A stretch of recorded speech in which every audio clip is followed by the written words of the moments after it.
Today, I'm going to be talking about the hardest lesson I've had to learn.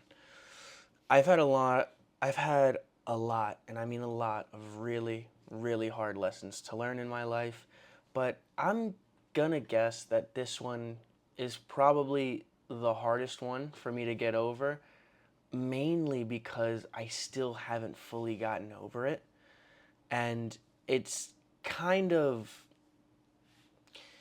like embarrassing sometimes, but this is kind of a universal experience. And it's going to be that life is not linear, it's more like an ocean. So when we refer when we refer to life as not being linear, I'm not saying that life is a straight line, nor does it resemble one in looks or anything, but a lot of people feel that it should be kind of a straight line because there's a pipeline. There's been structure ever since you've been a little kid, ever since you've been a child, you've been conditioned. Once you pass this grade, you go to this grade. And once you pass this grade, you then are able to go to the next grade. And once you're done with that, then it's time for college. And then when you're in college, then it's going to be time for you to get married, then have kids, then, move up in your career at a certain time. There's all these expectations put on you. And that's a fairly obvious trope that most people are kind of disengaged with at this point. So a lot of people believe, oh, well, not everyone's the same, but I don't think we really understand nor grasp how unique our situation even really is. The fact that you're born is such an anomaly and in it of itself.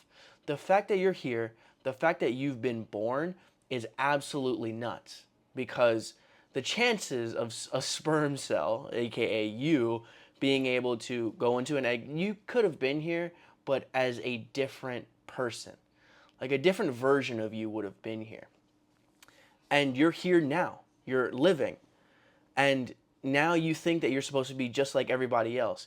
When the fact that you were even born means that you were never destined to be like anybody else. You are different from the 120 billion humans, estimated humans before you, and you will be different from the 200 billion after you. So why do you try to put your own self into a box? You don't fit into that box. That's not who you are, that's not who you're going to be, and that's not what you're going to achieve. You're not going to get average results. You're not going to be an average person. You're going to get unique results because you are a unique person, and it doesn't feel good. Life isn't linear. Life does not feel good. Life feels really bad. It feels like you're lost all the time, especially when you're young and in your 20s. You feel like you're lost all the time. And that's 100% normal. And I want to get to the second part of this now when I say it's more like an ocean. When I say it's more like an ocean, just because someone's been at sea for a long time doesn't mean that they're a good sailor. Just because someone's at sea for a long time doesn't mean they understand the ocean more than someone who's never been to sea does. So, for example, if your entire life has been made up of you just sitting at home, eating Cheetos, not doing anything for society, not doing anything for yourself, and not contributing anything to the people around you, then likely, more likely than not, you're going to not be very fulfilled. You're not going to be very talented. You're not going to be very good at getting what you want. But if life is like an ocean, you should learn how to navigate the ocean. It's a very useful skill. And you need to learn how to navigate life. And navigating life, it sounds nebulous and strange, but the idea of navigating life is very simple. If you know what you want, you just have to try and get it.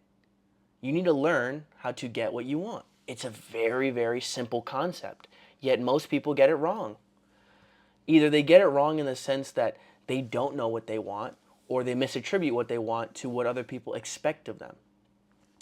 I honestly, for the majority of my life, had absolutely no interest in any kind of money. Money was not on my radar. Money was not important to me. And for most children, it's not important. And once you grow up, for some people, money becomes everything and you're obsessed with it. And if you didn't grow up with much, then you're more inclined to try to make more. You idolize people who make more money. But I was not really interested in money when I was young. But as I got older, and once you realize those hoop dreams aren't probably going to happen and you're not going to the NBA, once you get a little bit older and you're able to see that and recognize that, then you kind of understand a little bit more that, okay, to get what I want, I need money. Usually, unless you want to like live off the grid and like live like a hermit or something, then you don't need any kind of bread. But most normal people want money.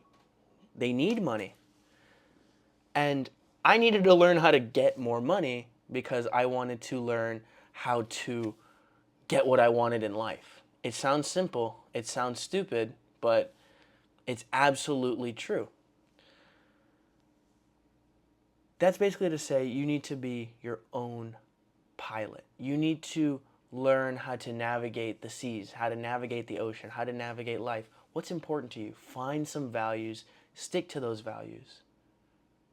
And don't just stick to those values, try to get what you want out of life. You're not going to have the same goals, the same expectations.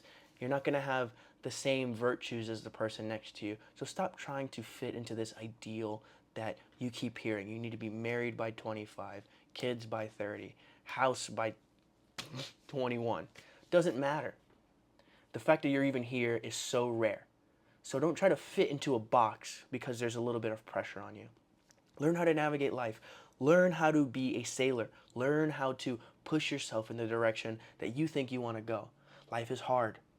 You're going to feel lost.